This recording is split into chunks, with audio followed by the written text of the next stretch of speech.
यानंतर आजच्या कार्यक्रमाचं आभार प्रदर्शन करण्यासाठी मी सन्माननीय वृषाली मगदूम मॅडम यांना विनंती करते. इतक्या सुंदर मनापासून डॉक्टर पद्मश्री अभय बंगनी आपल्या सगळ्यांशी संवाद केलेला आहे, अतिशय जिव्हाळ्याच्या विषयावर आणि अतिशय आपल्याला सगळ्यांना भिडणारा असा निरोगी राहायचा उपाय सांगितलेला आहे. एक बूस्टर डोस दिला आहे असं मला वाटतं आहे आणि तो नक्की आपल्या सगळ्यांना लागू पडेल.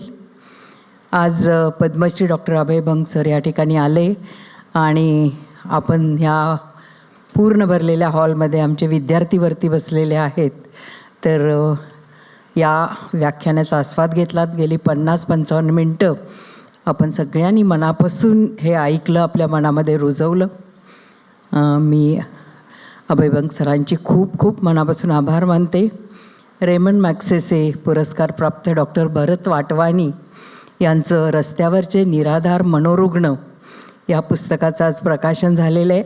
त्यांनाही आपण ते जे काही काम करतायत त्याच्याविषयी ऐकलेलं आहे, आपण ते वाचणार आहोत. आता आज ते आवर्जून या ठिकाणी आले. डॉक्टर मिसेस वाटवानीही या ठिकाणी उपस्थित आहेत. त्या उभयतांची मी खूप खूप आभारी आहे.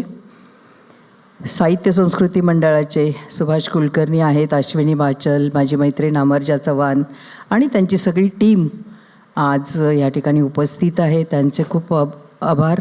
आणि आज जो अतिशय हृदयस्पर्शी असा सोहळा आपण आमच्या परिसर भगिनींचा सत्कार, आणि त्यापेक्षा मी सतत प्रशांतला म्हणायची की हे जे शिक्षक आहेत सगळे, त्यांचं जे योगदान आहे, त्यांनी ज्या पद्धतीनं या विद्यार्थ्यांना घडवलेलं आहे, अवघड आहे या विद्यार्थ्यांना घडवणं, तर त्यांचा उचित सत्कार होणं खूप गरजेचं आहे. आणि आज ते सगळे गाडेकर सर असतील, मी स्वतः, आम्ही काही फक्त जाऊन बघायचं काय शिकवत आहेत, काय प्रगती झाली आहे, कसे पेपर लिहिलेत. आमचा अजित खताळ आहे, पल्लवी आहे, आशा गायकवाडनं तर वर्षभर हा एक मोठा प्रोजेक्ट घेतलेला होता आणि तो यशस्वी करून दाखवलेला आहे.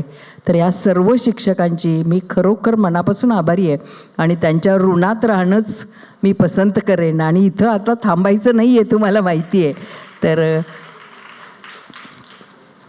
त्याचबरोबर स्टेजवर नरेंद्र मेस्त्री सर होते आणि डिंपल प्रकाशनचे अशोक मुळे सर, कौतुक मुळे आवर्जून या ठिकाणी उपस्थित आहेत. आणि एवढं छान सामाजिक कामावरचं त्यांनी पुस्तक काढलेलं आहे. तर मला असं वाटते की हा प्रेक्षागृह पूर्ण भरलेला आहे. जाताना पुस्तकाची एक एक कॉपी नक्की विकत घेतील आणि हा सवलतीच्या दरात अशोक मुळेंनी नक्की ठेवली असेल. त्याचबरोबर अनेक मान्यवर, सगळ्यांची नावं कुणाकुणाची घेऊ असं मला वाटायला लागले. ए पाटील सर आहेत, डॉक्टर अशोक पाटील आहेत, आमचे कवी साहेबराव ठाणगे या ठिकाणी आलेले आहेत, आप्पा ठाकूर गझलकार आलेले आहेत, अजित मगदूम ज्यांचं व्यसनमुक्तीवर काम आहे, सतीश शहा जे आम्हाला नेहमी मदत करतात आमच्या परिसर भगिनींना, आमचे प्राचार्य प्रताप महाडिक सर या ठिकाणी उपस्थित आहेत. आणि प्रभात ट्रस्टची सर्व खंदी टीम आत्ता पडद्यामागेही आहे. तिकडे आमचा मंगेश धावपळ करतो आहे. तर गेले कित्येक दिवस या सगळ्या कार्यक्रमाचं आयोजन करण्याचं जे काही त्यांची मी धावपळ पाहिलेली आहे, त्या सगळ्या टीमची मी खूप खूप आभारी आहे. परिसर विकास आमच्या जवळजवळ 70-80 महिला आलेल्या आहेत सर आज तुमचं भाषण ऐकण्यासाठी खास. त्याचबरोबर स्त्रीमुक्ती संघटनेतनं पण संगीता सराफ आहे, अनिता पाटील आहे, रजनी नवले आहेत, अशा अनेक कार्यकर्ते उपस्थित आहेत.